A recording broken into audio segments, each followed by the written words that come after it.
HSC পরীক্ষার result বের হয়েছে। রেজাল্ট যখন তুমি দেখেছো, তোমার মাথায় যেন আকাশ ভেঙে পড়েছে। পুরো পৃথিবীটাই অন্ধকার। মনে হচ্ছে সব শেষ। তুমি হতাশ, তোমার পরিবার হতাশ। এখন ভাবছো বন্ধুদের সামনে মুখ দেখাবো কি করে।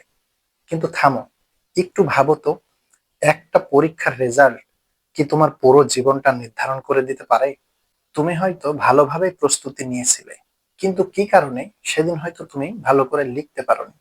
হয়তো তোমার শরীর খারাপ ছিল, মন ভালো ছিল না, তুমি হয়তো অসুস্থ ছিলে, বা প্রশ্নটাই বুঝতে পারোনি।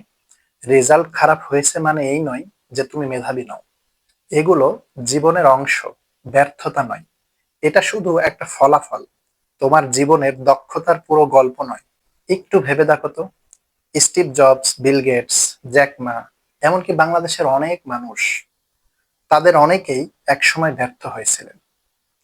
জ্যাক মা 2 বার এসএসসি পরীক্ষায় ফেল করেন, 30 বার তিনি চাকরিতে ব্যর্থ হন। কেএফসিতে 24 জন আবেদন করেছিল, 23 জনের চাকরি হয়েছিল, কিন্তু জ্যাকমা তার চাকরি হয়নি। এভাবেই অনেকেই পরীক্ষায় ফেল করেছেন, অনেকেই চাকরি পাননি, অনেকে আবার ব্যবসায় অনেক লস খেয়েছেন, কিন্তু তারা থামেননি। তাদের আজকে এ পর্যায়ে আসার, অর্থাৎ তাদের সফলতার একটাই রহস্য, সেটা হলো তারা হাল ছাড়েননি। একদিন তুমিও পারবে, যদি তোমার নিজের উপর বিশ্বাস থাকে। এই রেজাল্ট তোমাকে একটা শিক্ষা দিতে এসেছে, সেটা হচ্ছে ভুলটা কোথায় ছিল। এর পরের বার যেন ভুল না হয়, এর পরের বার কিভাবে ভালো করা যায় এবং নিজে সফলতার দিকে এগিয়ে যাওয়া যায়। তুমি যদি আজ ভেঙে পড়ো, এই ব্যর্থতাই তোমাকে থামিয়ে দিবে। কিন্তু তুমি যদি আজকে উঠে দাঁড়াও, এই ব্যর্থতাই তোমাকে শক্ত করে তুলবে।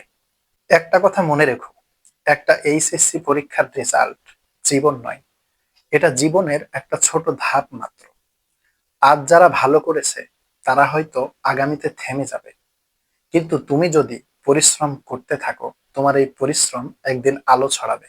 আজকে তোমাকে দেখে যারা হাসছে, যেদিন তুমি সফল হবে, তাদের মুখ অটোমেটিক বন্ধ হয়ে যাবে। শেষ হাসিটা তখন তুমিই হাসবে। আজকের এই অপমানটাকে কষ্ট মনে করো না, তাকে জ্বালানি বানাও এবং এগিয়ে যাও নিজের পথে।